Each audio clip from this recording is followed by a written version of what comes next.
Jusqu'à 13h, Côte-Nord. Attitude. Côte-Nord. Côte-Nord. Attitude. Bon jeudi midi tout le monde et bienvenue à notre émission d'actualité et d'affaires publiques à Pure FM. Jean Saint-Pierre avec vous à l'animation de Côte-Nord Attitude dans nos studios de Pure FM, nos studios Sept-Îles Embellissement Nutrit. Et puis, moi je suis en studio, mais mon co-animateur Tommy Auger est présentement au Carrefour Labbé. Hein, c'est là que ça se passe, l'activité de le dîner-conférence de la Chambre de commerce. Bonjour Tommy. Salut. Alors c'est bien au Carrefour Labbé, hein, les activités de la Chambre de commerce? Exactement, donc c'est une présentation de la compagnie minière IOC. On le sait, là, dans les dernières semaines, il y a des rumeurs là, de la relance du projet Warbush 3. IOC a l'habitude de faire ça là, assez fréquemment, là, de rencontrer les gens lors d'un dîner-conférence organisé par la Chambre de commerce. Et là, ben, c'est M. Martel, un vice-président, qui discutera avec les gens ce midi. Oui, on aura l'occasion d'en entendre un extrait. Là, c'est pas vraiment commencé. On est encore en train de s'installer pour ce dîner-conférence. Mais à la fin de l'émission, on devrait en avoir un petit extrait puis un aperçu. Les gens commencent à rentrer. Il y a quand même pas mal de monde. Je pense que ça intéresse quand même pas mal les gens, ce qui se passe du côté de IOC. Oui. Hey, Tommy, on se retrouve dans une situation opposée à celle de jeudi dernier, alors que moi, j'étais en direct de la base plein air Les Goélands, puis toi, t'es en studio. Là, c'est moi qui est en studio, puis toi qui es au Carrefour Labbé. Ah, ça arrive des choses comme ça. Je vais m'assurer de prendre quelques extraits audio et de vous envoyer ça. Vous pourrez entendre quelques extraits en fin d'émission. Bon, ben c'est parfait, Tommy. On te laisse aller écouter la conférence de M. Thierry Martel, chef des opérations chez Rio Tinto IOC, pour nous en faire un compte rendu vers 12h50. Alors, à plus tard, Tommy. Merci, bonne émission. Également à cette émission, un autre projet qui retient l'attention dans l'actualité économique et dont on a bien hâte d'avoir des nouvelles. Là, c'est Émilie Paquette qui est la nouvelle directrice des relations avec le milieu et des communications chez Mines Arnaud, avec qui on va faire le point sur le projet. On le sait, Mines Arnaud multiplie les démarches pour trouver l'investisseur, l'opérateur de la mine d'apatite qui manque pour positionner le projet du canton Arnaud à Sept-Îles également. Donc, l'équipe de Mines Arnaud s'est rendue dans 2 événements internationaux récemment, un du côté de Toronto et un à Tampa Bay qui a pris fin hier, qui était vraiment spécialisé dans l'industrie du phosphate. Donc, Émilie Paquette sera avec nous, sa première entrevue comme porte-parole de Mines Arnaud.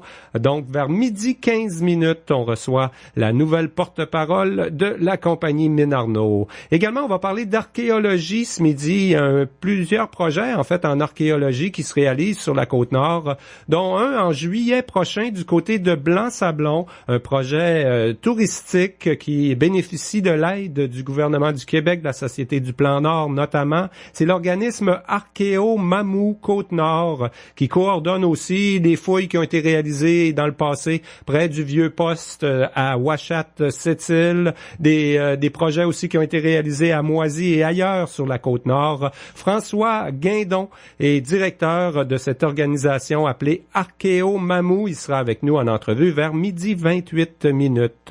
Le syndicat des intervenantes en santé du nord-est du Québec a gagné des membres sur la Côte-Nord à la suite de la récente campagne de maraudage dans le réseau de la santé. La présidente du CISNEC sera avec nous, Nathalie Savard, en direct vers 12h40 à notre émission Côte-Nord Attitude.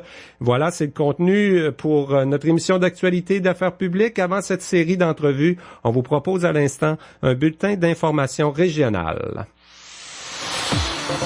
Actualité Pure FM. Peut-être que aussi le Parti québécois n'a pas été assez proche des gens, mais je pense que les gens vont retrouver le Parti québécois qui est là pour améliorer les choses, pour bâtir le Québec avec les gens, et ça pourrait dissiper le cynisme. Au lieu de se diviser ou demeurer dans une chicane permanente entre un nombre incalculable de partis, mais peut-être c'est le temps de se regrouper. Ben ça, c'est Paul Saint-Pierre Plamondon, le nouveau conseiller spécial au chef du Parti québécois. Il était de passage à Sept-Îles hier pour écouter surtout les propositions des gens de la région dans le cadre de sa tournée « Oser repenser le Québec ». Le conseiller spécial croit toujours que le Parti québécois constitue la meilleure alternative au gouvernement libéral de Philippe Couillard, malgré la création du Parti citoyen au pouvoir du Sétilien Bernard Rambaud-Gauthier et l'arrivée de Gabriel Nadeau-Dubois avec Québec solidaire. La Chambre de commerce de Sept-Îles organise une série d'activités, dont ce dîner-conférence aujourd'hui avec le chef des opérations chez Rio Tinto IOC, Thierry Martel.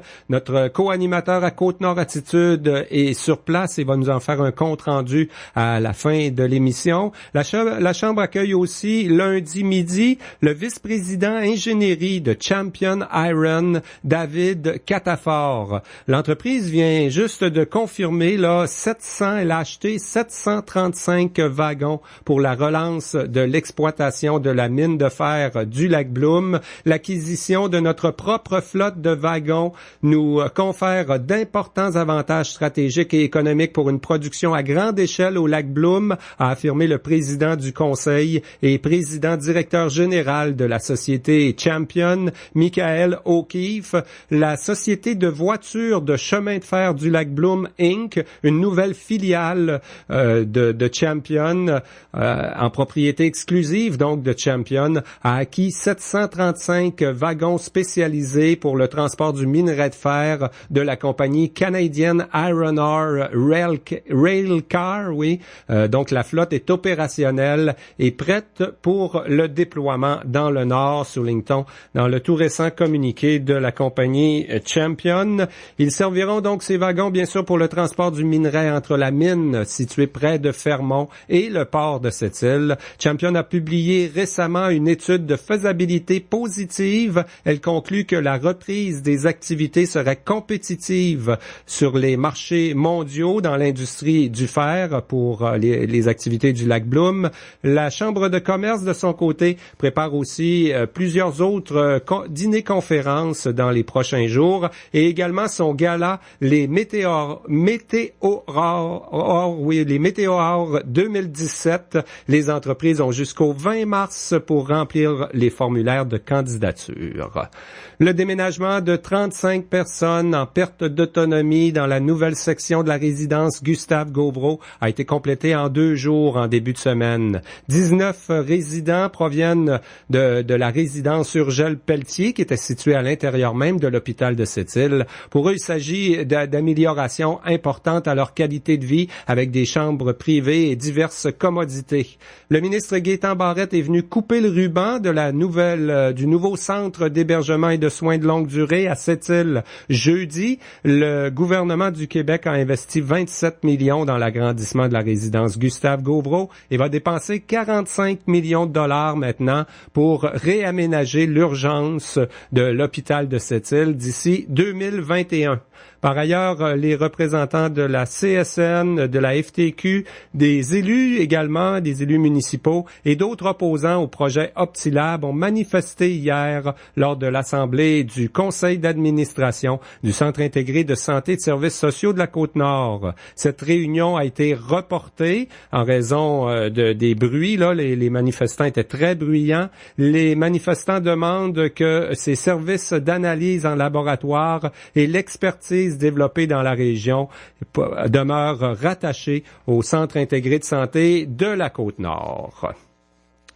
Et puis, les infirmières, les auxiliaires et les inhalothérapeutes de la Côte-Nord ont choisi le CISNEC, le syndicat des intervenants en santé du nord-est québécois. Au terme d'une période de maraudage, ce syndicat passe de 450 à 1000 membres pour la Côte-Nord. Tous les employés du réseau de la santé de la catégorie 1 sur la Côte-Nord joignent maintenant une seule organisation syndicale, le CISNEC. La présidente Nathalie Savard sera avec nous en entrevue un peu plus tard. Mais dans quelques instants, je m'entretiens avec Émilie Paquette. Elle est maintenant la directrice des relations avec le milieu et des communications chez Mines Arnaud. On fait donc le point concernant le projet de mine d'apatite à Sept-Îles.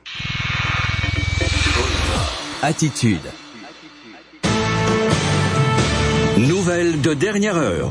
Tous les horaires de vol des aéroports du pays sont complètement chamboulés. Les avions décolleraient à n'importe quelle heure, dans les mauvaises directions et atterriraient n'importe où.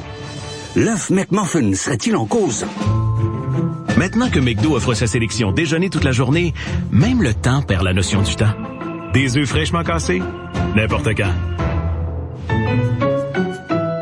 Dans les restaurants McDonald's participants. Il n'y a rien comme le sentiment de sécurité d'une Outback 2017 de Subaru. C'est comme mettre ses bijoux dans un coffre-fort avec une combinaison à 25 chiffres gardée par une alarme au laser, 2 énormes chiens et des ninjas. Avec sa traction intégrale légendaire et l'option EyeSight, la Outback 2017 de Subaru est un VUS intermédiaire ultra sécuritaire.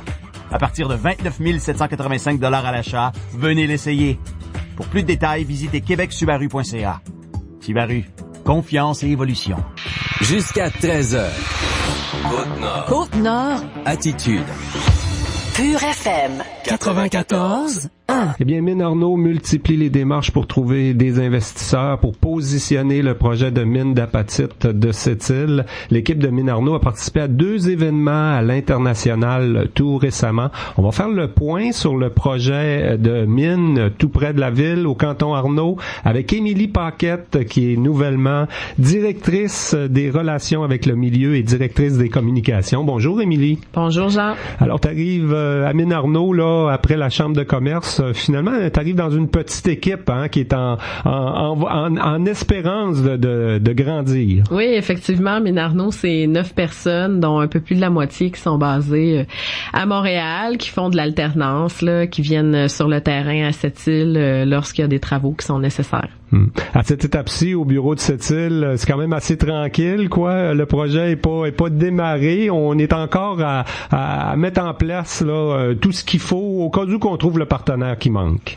Oui, effectivement, on est en mode préparation. Par contre, le bureau est loin d'être tranquille. Chaque jour, j'ai au moins 5 ou 6 personnes qui viennent me dire bonjour, s'informer de l'avancement du projet, donner des curriculum vitae, bien évidemment, puis les résidents du canton Arnaud aussi qui viennent s'informer. Ce sont eux qui attendent depuis quand même plusieurs années que le projet démarre pour enfin aller de l'avant avec le cadre d'entente et d'acquisition. Donc, ce sont les types de rencontres que je fais là, jusqu'à maintenant depuis que je suis en poste. C'est bien évidemment beaucoup de lecture. Sur le plan personnel, Émilie, c'est un beau défi, quoi. T'étais à la Chambre de commerce, t'as vu quand même le projet Mines Arnaud, on le suivait de très près, on l'a appuyé le plus solidement qu'on a pu, ce projet-là. C'est un changement. Tu changes même pas de bâtisse, tu vas aller travailler à la même place à tous les matins, mais c'est un changement important sur le plan personnel, un beau défi. Oui, effectivement, qui vient tout à fait en ligne avec les études que j'ai en communication, relations humaines. Donc, d'être au niveau des relations avec le milieu, c'est clairement ça. Puis, personnellement, c'est une opportunité en or que de démarrer un projet minier. C'est pas tous les jours qu'il y a des projets de mines qui démarrent au Québec, au Canada et même dans le monde. Donc, c'est vraiment une belle occasion pour moi au niveau de ma carrière. On va faire le point sur le projet. Il y en a qui diraient c'est long quand même démarrer un projet de mine là, ça dépend pas nécessairement des conditions au Québec ou de la qualité du minerai, hein. C'est beaucoup sur l'international que ça se passe, ces choses-là. D'ailleurs, on y est à l'international chez Mines Arnaud là. La semaine dernière à Toronto, il y avait un événement important. Ça se passe, c'est avec l'Association canadienne des prospecteurs et entrepreneurs. On était bien présents chez Mines Arnaud là. Oui, on a participé pour la première fois à cet événement-là qui est connu sous l'acronyme PDAC. Donc qui s'est tenu à Toronto. Notre directeur du projet, Michel Lafontaine, et puis notre expert des marchés du phosphate était là, Najib Moutia, ainsi que plusieurs représentants d'Investissement Québec là, qui ont participé à cet événement-là, qui est vraiment un événement à l'international qui se passe chez nous au Canada. On est privilégié d'avoir ça chez nous et qui est du domaine minier particulièrement. Donc c'est un incontournable que d'être présent dans ce milieu-là. Ça permet de consolider plusieurs relations, de revoir des gens qu'on connaît déjà, bien évidemment, mais de surtout faire sentir notre présence. C'est là qu'il y a eu un cocktail, quoi. Les gens d'Investissement Québec ont organisé un cocktail pour Mines Arnaud pour vous présenter à d'éventuels partenaires, là? Ben, en fait, c'est un cocktail qui était organisé par Investissement Québec pour présenter les acteurs du domaine minier du Québec pour mettre d'avant nos mines au Québec. Et puis, Mine Arnaud a été présenté là publiquement, tout comme plusieurs autres joueurs au Québec. L'autre événement à l'international, ça se passait aux États-Unis, en Floride, à Tampa Bay, en Floride, jusqu'à hier. C'est très, très récent. Il y avait des gens de développement économique, cette île aussi, qui étaient présents. Là, c'était une rencontre, vraiment, l'industrie du phosphate, là, le domaine où va opérer Mine Arnaud. Oui, donc l'événement s'appelle Crew Phosphate 2017.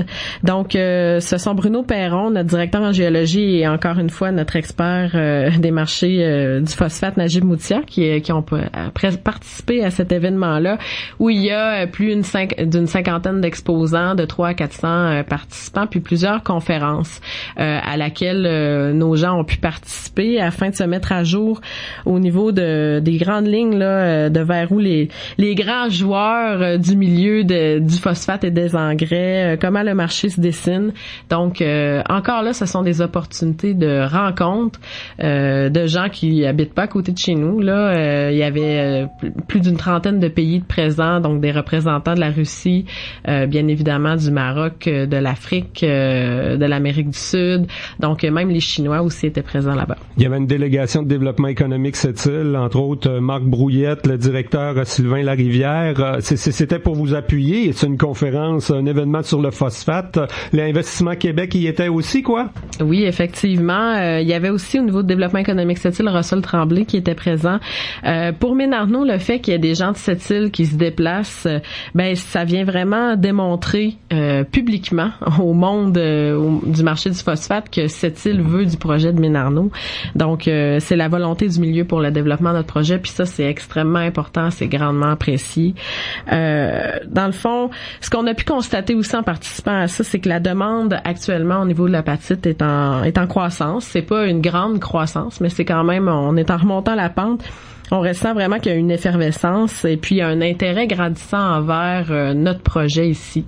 C'est un milieu très compétitif. C'est un petit milieu composé de gros joueurs, mais on peut constater que Mine Arnaud a sa place dans ce milieu-là. Là, on le voit bien, Émilie, là, depuis 2 semaines, mais depuis sans doute plus longtemps que ça, on est vraiment à temps plein dans ce qu'on appelle le démarchage avec vos partenaires Investissement Québec. Il y a eu le ministre aussi, Arcan, qui s'est rendu à New York pour discuter avec d'éventuels partenaires aussi il n'y a pas si longtemps. Est-ce que c'est clair, la façon qu'on fonctionne, quoi? Investissement Québec, le bureau du ministre, l'équipe de Mine Arnaud, j'imagine que tout ce monde-là s'est donné une stratégie, là, rame dans le même sens, comme on dit.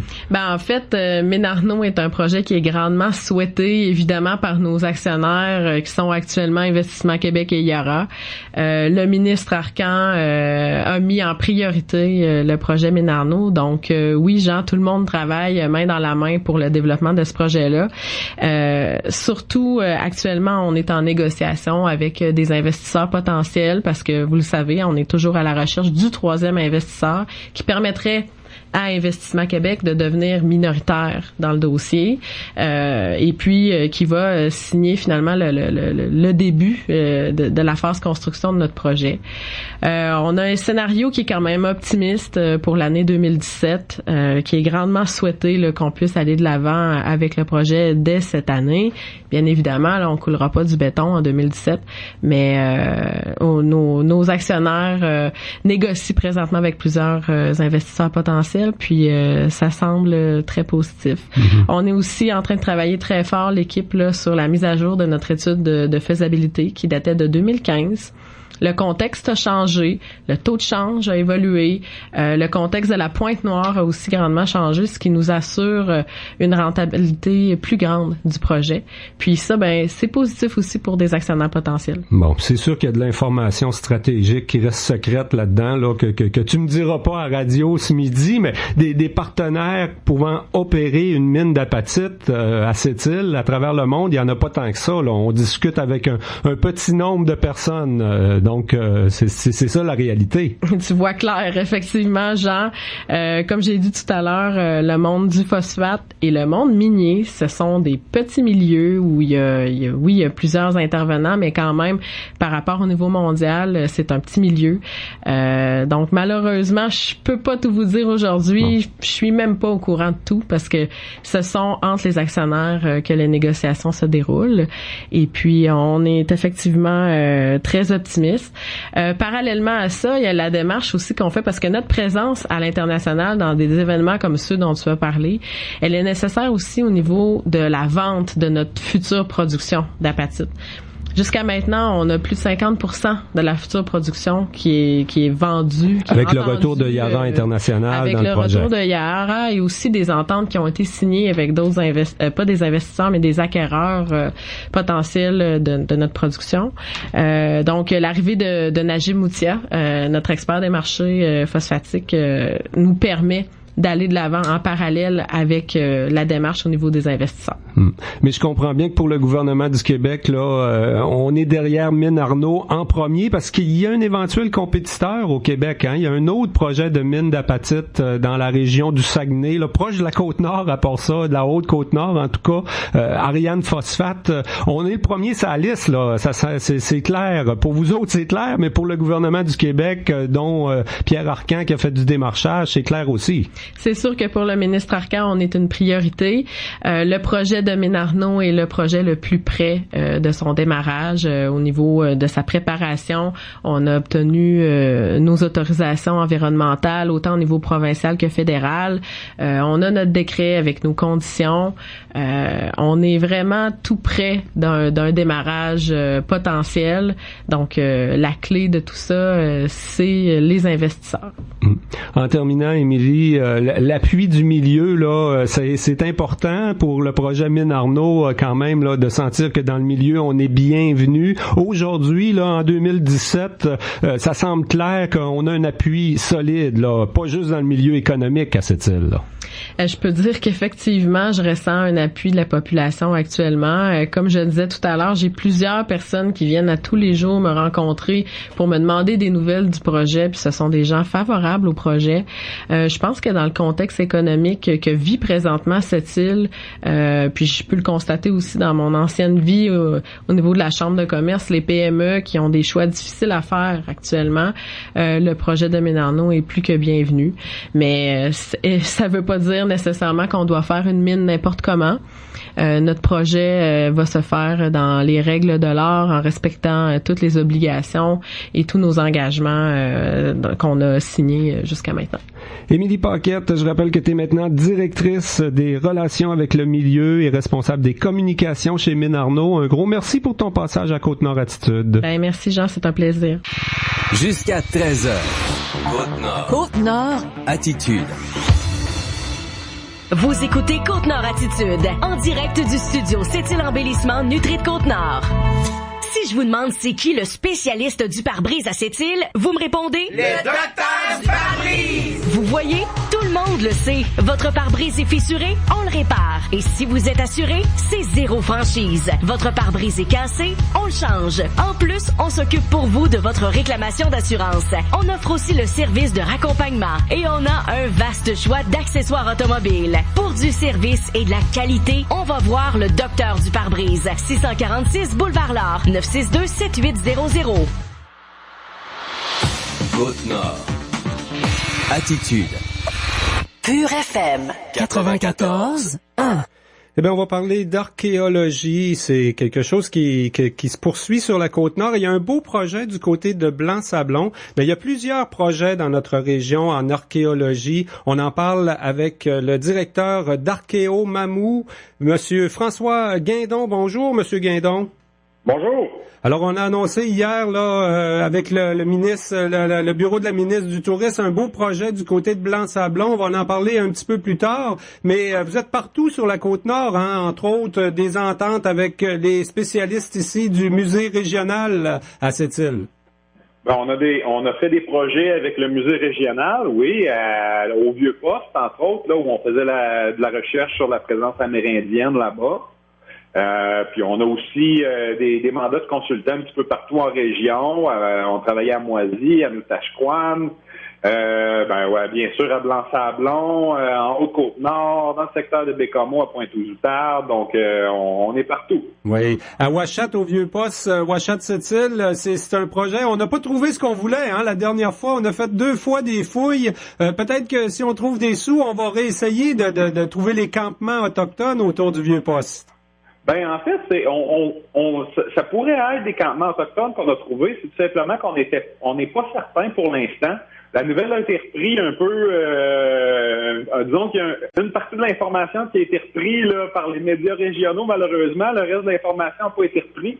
Ça veut dire qu'on a fait des belles trouvailles au Vieux-Poste, un peu partout autour. Je trouve que la technique, c'est une technique un peu de prospection. Donc, c'est quand on est à la recherche de sites archéologiques, on échantillonne le sol. Donc, avec les échantillons, on voit où sont les concentrations, les vestiges. Mais c'est plus difficile d'aller dire qui est là et qu'est-ce qu'il faisait là. Donc, pour l'instant, on n'est pas capable de confirmer que c'est véritablement présence autochtone, les vestiges qu'on a trouvés. Avec plus de recherches, là, pas probablement qu'on sera en mesure de le dire. Oui.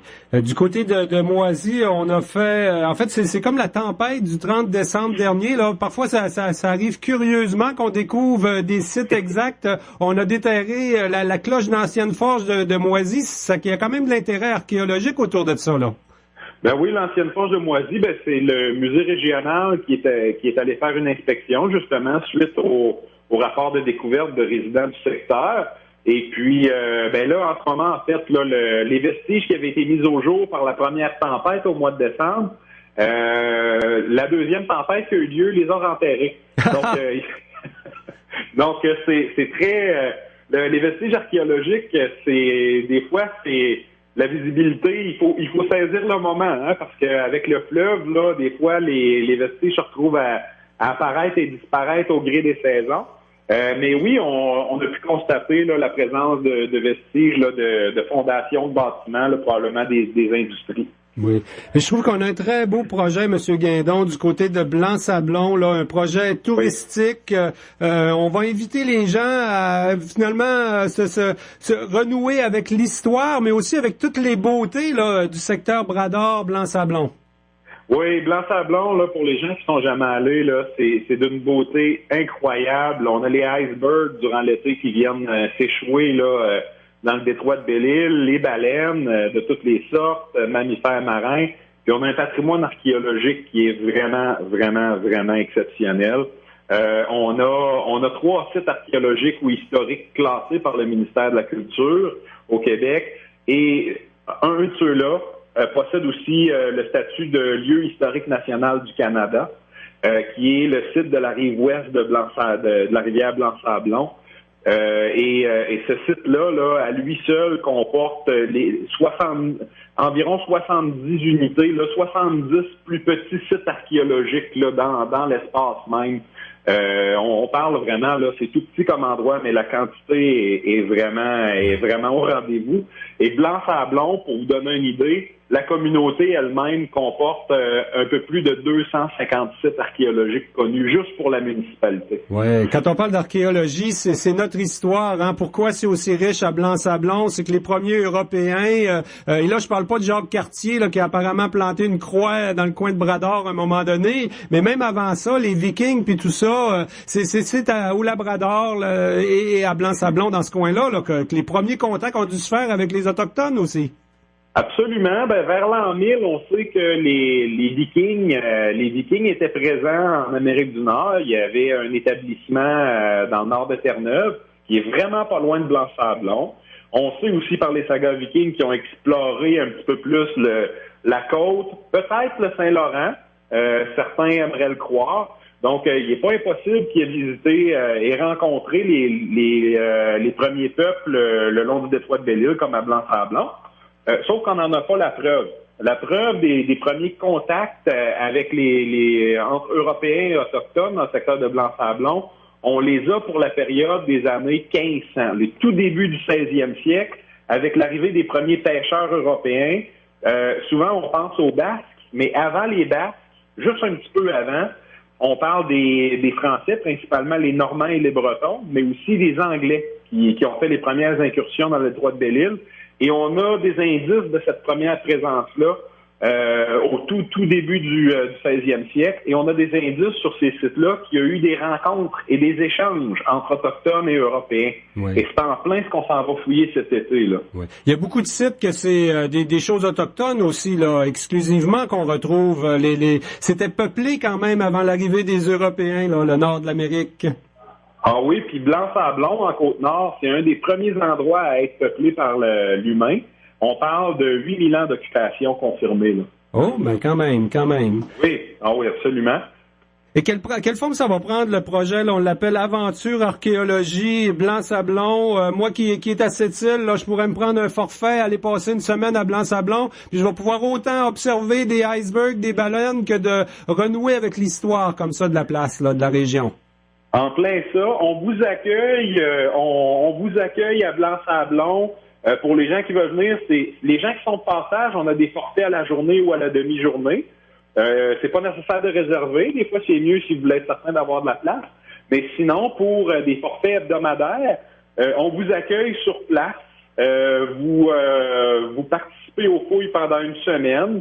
Vous profitez de la beauté de l'endroit, mais aussi de la culture blanc-sablonnaise, hein, parce que c'est des gens qui sont extrêmement accueillants. Et puis, vous participez à faire des découvertes et à conserver et à mieux comprendre le patrimoine archéologique du secteur. Un secteur qui est très riche. Donc, les découvertes, là, c'est presque garanti, là, même sur une demi-journée. Donc, si je comprends bien, vous nous organisez le voyage sur place. Il nous reste à planifier le transport pour se rendre, ce qui n'est pas toujours facile. Oui, c'est vrai. Ben, c'est sûr, le transport, nous, on passe par la 389. Mais les gens qui s'en vont en vacances, il y a des gens, par exemple, qui vont prendre le traversier, là, une croisière, là, qui peut se rendre jusqu'à Blanc-Sablon. Ben, les gens qui veulent profiter de leur séjour à Blanc-Sablon, par exemple, vont pouvoir faire des activités comme la nôtre, ce qu'on a, qui est vraiment exceptionnel. Et c'est unique au Québec parce que il n'y en a pas d'autres activités où on offre au public une formation en archéologie, la possibilité de faire des découvertes sur une base prolongée. Et là, on parle vraiment d'une base prolongée où on offre un certain mentorat pour que les gens apprennent vraiment l'histoire, les techniques et les découvertes. Et ça, c'est offert autant aux retraités, aux jeunes, aux adultes en recherche d'expérience un peu hors de l'ordinaire, qu'il y a des étudiants aussi qui recherchent une première expérience de terrain en archéologie. Ah, ben c'est intéressant. Comme ça, on va regarder pour de beaux voyages là-bas. Dites-moi l'intérêt de la population, des Inuits notamment, quand on parle d'archéologie comme ça, là. C'est quand même un sujet qui rejoint de plus en plus les gens, hein?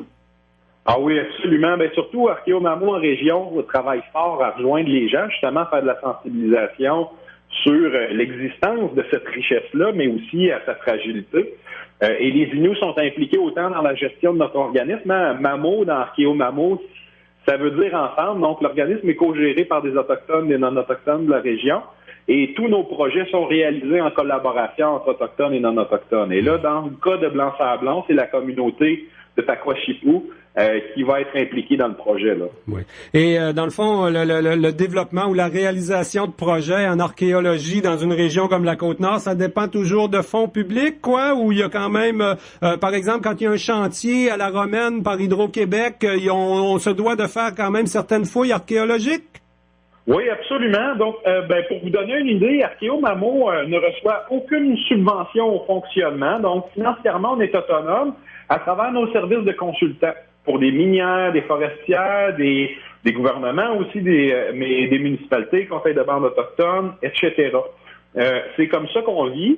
Et avec les surplus dégagés, on réinvestit dans des projets à vocation communautaire, touristique, comme celui de Blanc-Sablon, où on réinvestit en collaboration avec d'autres partenaires, où là, finalement, on peut recevoir des subventions pour certains projets. Oui, mais si vous auriez des millions et des millions de dollars, vous manqueriez pas d'endroits où faire des fouilles, hein? C'est tellement vaste, la Côte-Nord. Il y aurait beaucoup à faire en archéologie quand même, non? Ah, énormément. Faudrait être millionnaire. En 2015, on a franchi le cap des 1500 sites archéologiques connus pour la région. Donc, ça vous donne une idée. Mais du potentiel, il y en a encore, là. Même dans les sites connus, on voudrait en savoir davantage. Et il y a éventuellement des lieux qui ont jamais été fouillés, pantoute, là, sur la côte, j'imagine. Exactement. En fait, ce que j'aime dire, c'est qu'on ne connaît que la pointe de l'iceberg, là, pour pas faire de mauvais jeu de mots avec Blanc-Sablon. Là. C'est vraiment...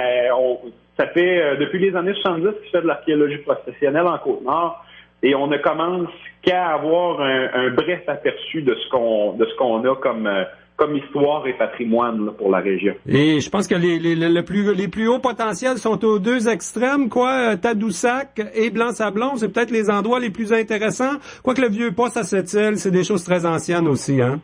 Ben, toute la Côte-Nord est vraiment très intéressante. Mais c'est vrai que le secteur de la basse Côte-Nord, comme à Blanc-Sablon, est vraiment extraordinaire. Et le secteur de la haute Côte-Nord, la proximité de l'estuaire du Saint-Laurent, du Saguenay, est aussi vraiment exceptionnel. Là. Eh bien, Monsieur François Guindon, je rappelle que vous êtes directeur de l'organisme Archéo Mamou Côte-Nord. Un gros merci d'avoir pris du temps avec nous en direct à l'émission Côte-Nord Attitude.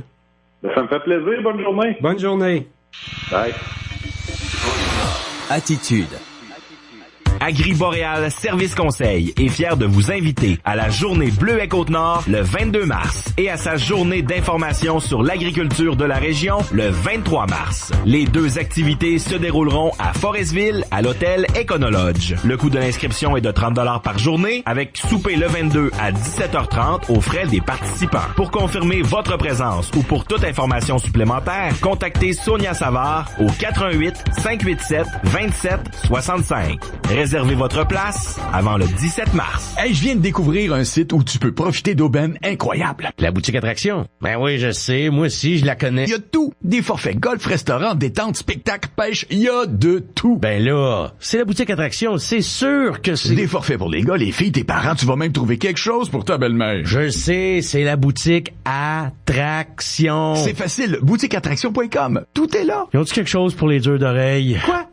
Bonne idée. Tu devrais aller voir. Jusqu'à 13h. Côte-Nord. Côte-Nord. Attitude.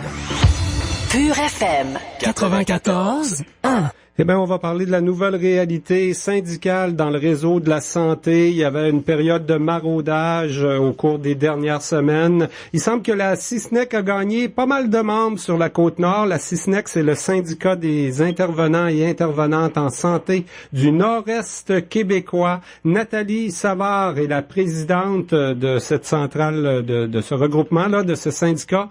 Bonjour, Madame Savard. Oui, bonjour. Madame Savard, on passe de 450 à 1000 membres sur la Côte-Nord. C'est un bon maraudage pour votre syndicat, ça? Écoutez, on est très contents de la campagne que nous avons menée, une campagne à nos couleurs, une campagne très régionale, et nous sommes contents là du résultat et nous sommes très heureux et heureuses de pouvoir accueillir dans nos rangs les nouvelles infirmières, infirmières auxiliaires, inhalothérapeutes de la Côte-Nord. Moi, je pensais que le nombre d'employés ne faisait que baisser dans le réseau de la santé dans la région Côte-Nord. Mais vous, vos membres augmentent. Ils viennent d'où les nouvelles personnes là qui adhèrent au syndicat? Écoutez, les nouvelles personnes, là, c'est des gens en provenance de la Haute-Côte-Nord, de Bécomo, de Havre-Saint-Pierre et les infirmières auxiliaires et inhalothérapeutes de la Basse-Côte-Nord. OK. Puis il était affilié à un autre syndicat d'infirmières, finalement. Oui, mais dans le fond, ces gens-là en tout cas, ils vont être représentés, là, parce qu'il faut dire qu'on prend acte des nouvelles accréditations le 31 mars. Donc, par la FIC et par la CSN. Alors, maintenant, l'ensemble des infirmières auxiliaires et inhalothérapeutes de la Côte-Nord, en partant de Tadoussac, là, jusqu'en la basse Côte-Nord, vont être représentés par le CISNEC-CISC. Bon. Et ça, c'est un peu quoi, imposé par le gouvernement? Cette campagne de maraudage, là, ça s'inscrivait dans toute la réforme, finalement, là, la création d'un seul centre intégré pour la Côte-Nord. Le gouvernement vous a imposé un peu tout ça, quoi? Oui, écoutez, depuis 2005, là, il y a une loi qu'on appelle, ce qui est la loi 30, dans le réseau de la santé, qui vient légiférer au niveau de la représentation syndicale, alors qui vient un petit peu baliser notre liberté d'association. Effectivement, cette loi-là dit que dans le réseau de la santé, chez un même employeur, donc maintenant le CIS de la Côte-Nord, il doit y avoir seulement 4 unités d'accréditation et il vient aussi dire qui sont dans chacune des unités proximité. Donc, nous, dans notre jargon, là, on dit nous représentons la catégorie 1, donc les infirmières auxiliaires, inhalothérapeutes. Donc, c'est pour ça que depuis la création du CIS, on savait qu'il allait avoir un vote au niveau des allégeances syndicales pour que l'ensemble des infirmières auxiliaires, inhalothérapeutes puissent faire le choix de leurs organisations syndicales. Et les catégories 2 et 3 sont avec la CSN maintenant, puis la catégorie 4 avec l'APTS. Il y a encore 3 syndicats qui représentent l'ensemble des syndiqués du réseau ici, là. Dans le fond, on est 4. Là. Il y a le CISNEC qui a la 4. Oui, effectivement, on est 3. Là, si on compte que la CSN a la 2 et la 3, effectivement. Bon. Et dites-moi, ici à Sept-Îles-Port-Cartier, les infirmières, ils sont restés avec vous autres finalement. Là. Ils ont choisi la même organisation. Il y avait des choix sur le bulletin de vote. Oui, effectivement. Là, je dois souligner nos membres infirmières auxiliaires de Sept-Îles, de Port-Cartier, de la base Côte-Nord, de Fermont, des filles de l'ancienne agence régionale sont demeurées fidèles à notre organisation syndicale, sont demeurées derrière nous, très solides derrière nous. Alors, on les remercie de cette confiance qu'ils nous font depuis des années pour les représenter et on va se faire un devoir de faire le travail qu'on a fait avec eux aussi bien dans le futur avec les nouvelles membres que nous avons. Alors, il y a des défis de taille sur la Côte-Nord. Alors, on va être au rendez-vous de ces défis-là et on va continuer à faire le travail comme nous l'avons toujours fait. On va en parler des défis, mais peut-être avant, comment vous expliquez finalement votre nouvelle popularité auprès d'un grand nombre de membres, puis le renouvellement aussi, hein, les gens vous ont choisi parce que vous êtes proche des membres, Madame Savard, on vous voit souvent à Sept-Îles-Port-Cartier, en tout cas. Oui, écoutez, on est un syndicat qui est, oui, effectivement proche des membres. Moi, je vais souvent dans les milieux, on a des équipes qui sont proches de nos gens, on est un syndicat qui est disponible et je pense qu'aussi tout notre discours régional, un syndicat qui existe depuis 64 ans maintenant, qui a toujours représenté des gens des régions. Donc, on connaît bien la réalité des régions, des infirmières auxiliaires, inhalothérapeutes, qui est très différente de celle de Québec, de Montréal. Lors de la dernière négociation aussi, nous avons fait beaucoup de gains dans notre convention pour éviter la mobilité, flexibilité que veut nous faire part l'employeur. Alors, je pense que cette campagne-là, on était sur le terrain, on a fait comme je disais, une campagne régionale, une campagne de proximité qui nous ressemble et voilà, les gens, je pense que ça a porté fruit, ça a porté une écoute auprès des gens, tout cela là, et le fait d'être un syndicat qui connaît très très bien les réalités des gens de la Côte-Nord. Ben, je pense que quand est venu le temps de voter, là, vos membres ici à Sept-Îles-Port-Cartier se sont sûrement rappelés du travail qui a été fait par leur syndicat pour garder la prime de 8% dans la dernière négo. Ça a été un gros combat. Il y a l'urgence à Sept-Îles aussi. On se souvient de la sortie du CISNEC qui a ramené une préposée à l'urgence, là, une situation qu'on jugeait qu'il n'y avait pas de bon sens. Ça a été très concret, ces gains-là. Là. Oui, puis aussi, quand on parle de Sept-Îles-Port-Cartier, là, l'employeur, à un moment donné, a voulu imposer de la mobilité, prendre des gens de l'urgence de Sept-Îles pour les envoyer à travailler à Port-Cartier. Alors, on s'est opposé en disant, écoutez, il y a déjà des problématiques. Alors, on s'attarde à travailler puis apporter des solutions sur la pénurie. On a fait des ententes en Basse-Côte-Nord pour les 12 heures pour que nos gens puissent avoir 4 jours de congé consécutifs pour sortir de la Basse-Côte-Nord. Alors, je pense que c'est tout ça, notre travail accompli au cours des dernières années, les combats qu'on a fait, la dernière négociation, oui, le 8%, mais il faut pas oublier qu'on a fait 4 jours de grève avec en front commun, en solidarité avec nos autres collègues du réseau public pour défendre nos conditions de travail, défendre notre régime de retraite, défendre. Alors, tous ces combats-là qu'on a menés ensemble, je pense que ça a apporté un son de cloche aux membres qu'on a et ça a eu écho sur le reste de la Côte-Nord. Alors, les autres en ont entendu parler et maintenant, je pense qu'ils vont être fiers de faire partie de tous ces combats-là avec nous. Les prochains défis, justement, pour les syndicats dans le réseau de la santé, là, sur la Côte-Nord, c'est toujours devoir fondre les effectifs. On veut s'assurer que les services soient maintenus. On a vu hier un autre épisode, là, au conseil d'administration de la CIS 6 Côte-Nord qui a été annulé d'ailleurs, un autre épisode de la guerre à Optilab. C'est ça les prochains dossiers? Ben, effectivement, les prochains dossiers, c'est la défense des services de santé sur la Côte-Nord, des services de santé de proximité. Peu importe ce qu'on demeure sur la Côte-Nord, qu'on soit en Basse-Côte-Nord, en Havre-Saint-Pierre, à Fermont, on a le droit d'avoir des services et il faut s'assurer que ces services demeurent de proximité et qu'on évite que ces services-là soient repatriés dans des plus grands centres sur la Côte-Nord. Alors oui, ça va être un de nos combats. La pénurie de personnel, le temps supplémentaire obligatoire. Déjà aujourd'hui, j'étais en appel avec l'employeur pour leur dire, écoutez, on veut être au jeu, on a des solutions à apporter, puis on veut travailler avec vous, mais en même temps, il faut que nos membres y trouvent leur compte. Ça peut pas juste des solutions pour vous, mais il faut que nos gens y trouvent leur compte. La mobilité, flexibilité que les gens veulent, l'employeur veut nous imposer, et dans le fond, la défense des conditions de travail, là, dans toute la restructuration du CIS présentement, on a annoncé dernièrement 8 chantiers d'optimisation, 8 chantiers de réorganisation du travail du CIS Côte-Nord parce qu'on était 7 millions en déficit déjà cette année, prévision. Alors, on va être à ce rendez-vous-là et on va s'assurer que les membres que nous représentons, leurs conditions de travail sont respectées et qu'on ne fasse pas n'importe quoi avec eux. Est-ce que vous considérez que les communications sont bonnes avec l'employeur pour régler toutes sortes de dossiers sur la Côte-Nord, là? Je pense à cette île, il y a une grande réorganisation qui s'en vient, là. On vient d'ajouter une unité à la résidence Gustave Gauvreau, mais le ministre Barrette a quand même annoncé jeudi dernier 44 millions, là, pour un chantier important à l'urgence. Tout ça, ça se planifie. Ça demande des changements d'horaire pour les infirmières, des changements de lieu. Les communications sont bonnes ou pas? Ouais, écoutez, je pense que le fait de parce que là présentement on envoie encore plusieurs unités d'accréditation. Je pense que l'employeur est content de pouvoir travailler avec une organisation. Je pense qu'on a fait nos preuves là et si l'écoute n'est pas là, bien écoutez, on prendra d'autres moyens, mais l'employeur sait qu'on peut en prendre d'autres. Alors je pense qu'on va avoir on va être capable d'avoir des discussions. Le projet que le ministre Barrette vient de nous annoncer, c'est la rénovation de l'urgence, qu'on en a besoin, mais on nous a pas annoncé qu'on allait avoir plus de personnel dans cette urgence-là. En tout cas, on verra, là. Mais j'ai vu beaucoup de projets annoncés comme ça. Et que ça a pris plusieurs élections avant que ça se réalise. Hein. Alors, on est venu peut-être... Ouais, mais là, il paraît que l'argent est vraiment disponible. Ouais, mais on dit toujours ça. On vient faire des clins d'œil là, avant que les élections arrivent. On commence à connaître ça, les politiciens. Alors, écoutez, tant mieux si l'argent arrive. Puis oui, on pourra regarder en espérant que les gens qui travaillent à l'urgence seront considérés et on leur demandera leurs avis dans la nouvelle structure de l'urgence là, pour s'assurer que tout soit correct.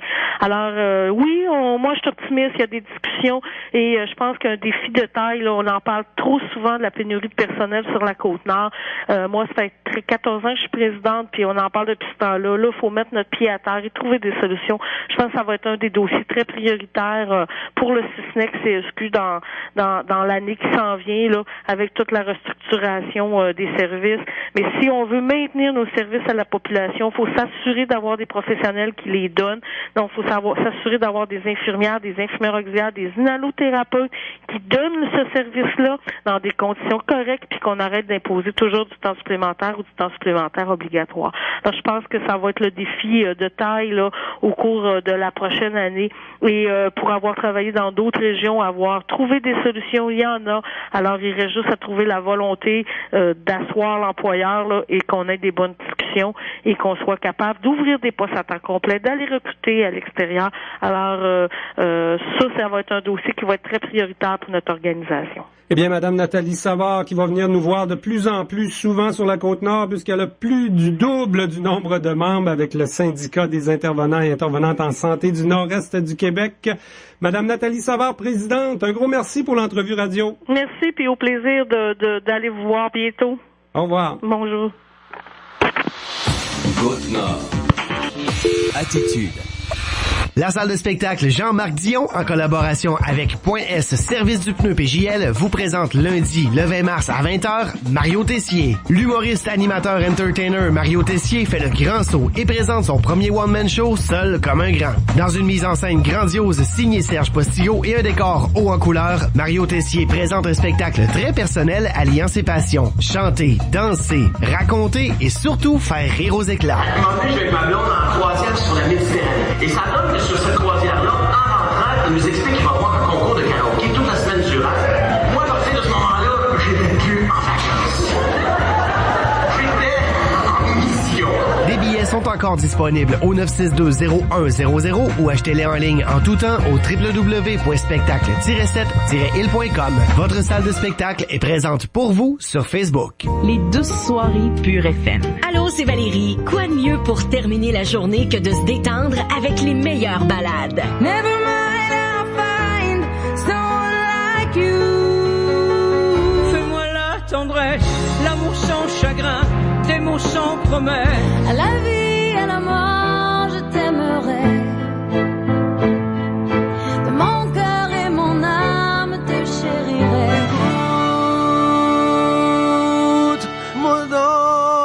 C'est un rendez-vous du lundi au jeudi de 19h à 21h dans les douces soirées Pure FM. Pure FM. 94.1. Côte-Nord. Altitude. Pure FM 94.1.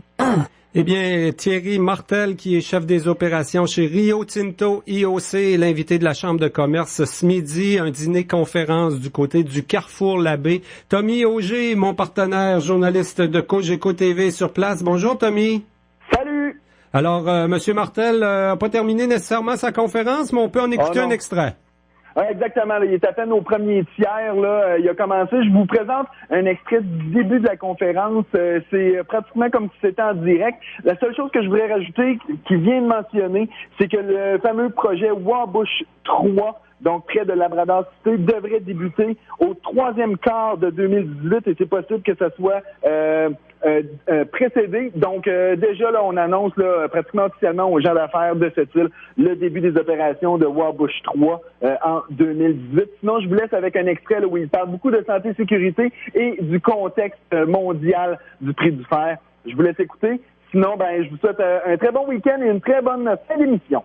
Merci beaucoup, Tommy Auger, notre collaborateur sur place. On écoute cet extrait. Il s'appelle Thierry Martel, chef des opérations à la compagnie minière IOC. Rapidement sur les facteurs externes.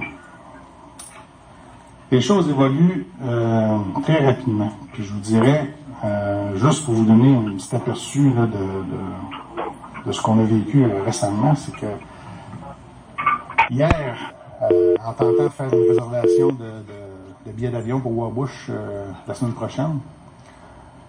Donc, déjà hier, on réalise que dimanche, lundi, mardi, tous les vols sont complets. Donc, déjà, le prix du fer qui est à la hausse. Donc, au 16 mars, 91 $ la tonne. Déjà, il y a de l'engouement pour le fer. Déjà, il y a de l'activité qui augmente. Et même si économiquement, on le ressent pas encore, on sent pas qu'il y a nécessairement une reprise chez les entrepreneurs, les fournisseurs, les services professionnels, déjà on voit qu'il y a un changement qui s'annonce. Même chose au niveau des automobiles. Cette semaine, on a essayé de réserver une automobile mardi. Aucune auto disponible à Wabush. Donc, les activités sont à la hausse. On voit qu'il y a des tonnes additionnelles qui s'ajoutent. Donc, au Brésil et en Australie, c'est chacun 1 million de tonnes de capacité qui s'ajoutent en 2017. Donc, ça va avoir un impact sur les prix. Les prix sont aujourd'hui hauts, sont plus hauts que les prévisions. Les prix on s'attend à ce que ça va baisser. Nous ne savons pas quand exactement. Certains disent avant la moitié de l'année, avant la demi-année. Certains disent à la deuxième demi-année. Mais on s'attend à ce que les prix vont baisser. J'ai un peu plus de détails à ce niveau-là un peu plus tard dans la présentation. C'est un peu difficile à expliquer, hein? Je vais commencer par Je vais commencer au niveau sécurité. Hein? C'est ce que je vous disais au niveau performance santé-sécurité. Donc, on voit le nombre d'incidents, 11 incidents, une fréquence de 0.73. On avait une cible de 0.68 qui est déjà très élevée. Okay? Donc, pour nous autres, baisser le nombre d'incidents que nous avons, c'est notre priorité. C'est notre première priorité.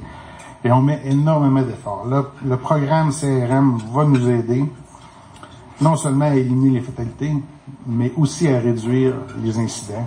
Je dirais les efforts de l'ensemble des employés et entrepreneurs qui viennent chez nous sont vraiment focalisés sur la réduction du nombre d'incidents.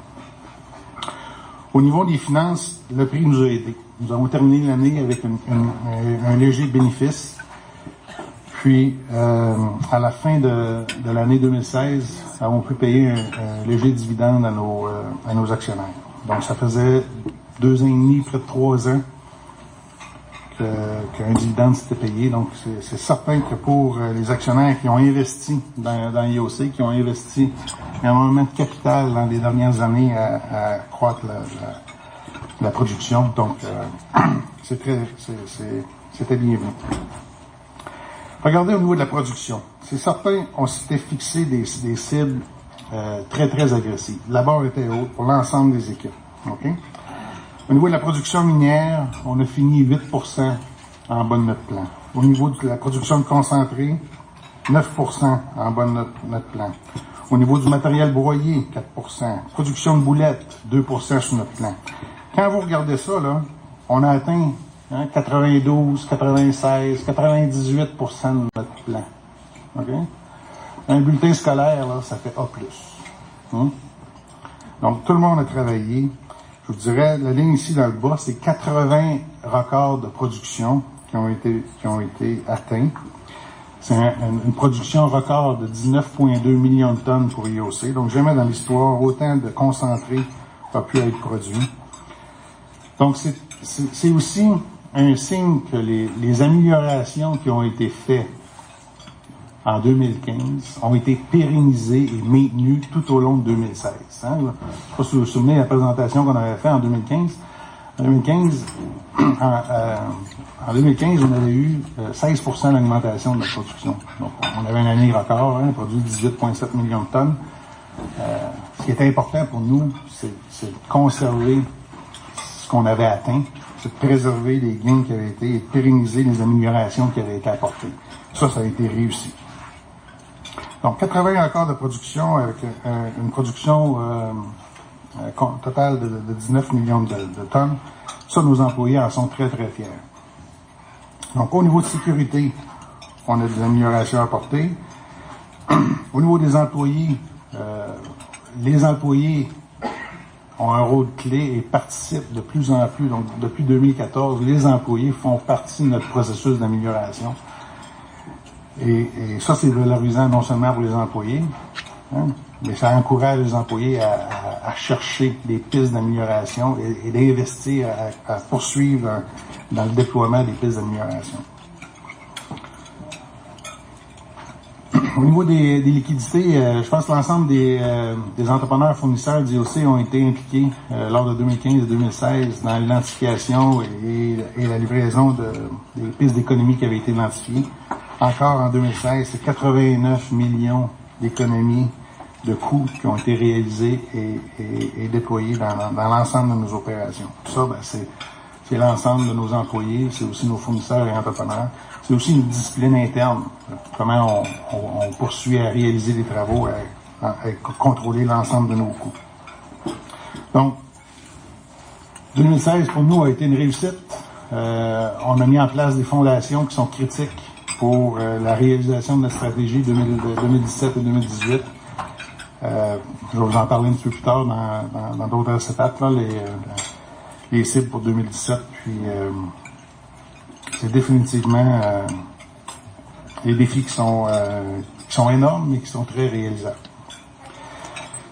Pour les installations portuaires, donc à cette île, au niveau des chargements et des transports, donc légèrement inférieur à ce qu'on a réalisé en 2015, mais c'est définitivement les améliorations ont été maintenues. Au niveau de la performance santé-sécurité, on voit que les installations portuaires et ferroviaires ont performé mieux que l'ensemble du IOC, avec un résultat de 0.6 comme fréquence.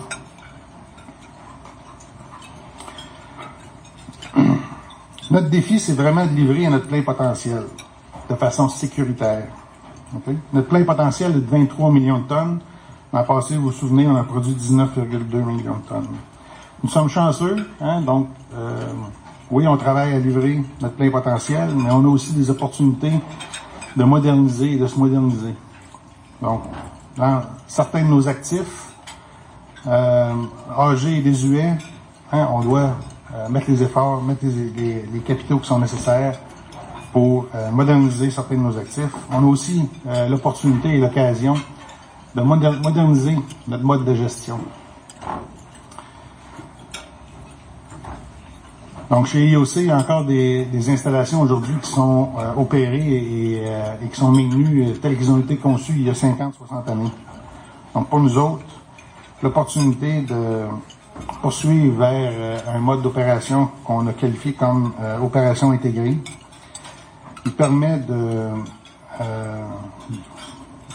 descendre ou éliminer les silos ou les barrières qui s'étaient créées entre les départements et vraiment opérer IOC comme une valeur, une chaîne de valeur et maximiser l'efficacité et le rendement.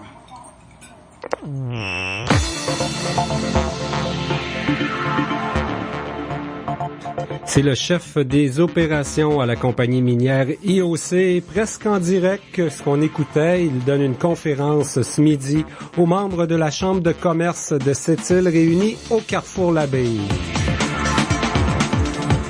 Un gros merci à Tommy Auger qui est là-bas au Carrefour l'Abbaye, qui nous a transmis cet extrait, quand même des annonces intéressantes du côté de la minière IOC. Au revoir tout le monde, c'était notre émission Côte-Nord Attitude.